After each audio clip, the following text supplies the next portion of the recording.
Hello friends, இன்றைக்கி நம்ம வீடியோவில் எதை பற்றி பார்க்க போகிறோன்னா, எப்படி ஈஸியாக ஒரு 1 ஹவரில் டேஸ்டான பீஃப் கிரேவி பண்ணலான்னு தான் பார்க்க போகிறோம். வீடியோக்குள்ளே போகிறதுக்கு முன்னால் இப்போ தான் நம்ம புதுசாக சேனல் ஸ்டார்ட் பண்ணியிருக்கோம்.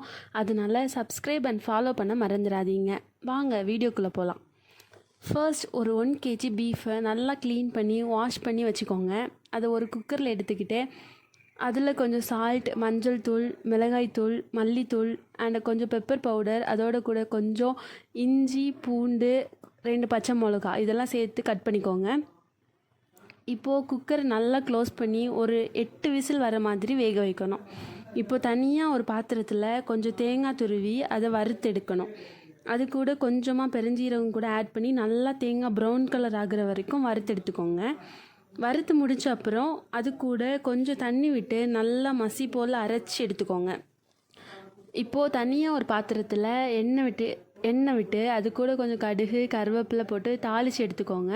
அது கூட நறுக்கி வச்சுருக்க சின்ன வெங்காயம் அண்ட் பெரிய வெங்காயம் சேர்த்து வதக்குங்க. சின்ன வெங்காயம் அதிகமாக சேர்த்திங்கன்னா டேஸ்ட் இன்னும் உங்களுக்கு நல்லா சூப்பராக கிடைக்கும். கூடவே கொஞ்சம் இஞ்சி, பூண்டு, பெப்பர் 3ஐயும் சேர்த்து நல்லா இடித்து அது கூட சேர்த்து வதக்கி எடுத்துக்கோங்க. நெக்ஸ்ட் நறுக்கி வச்சுருக்கிற தக்காளியை சேர்த்து நல்லா வதக்கணும்.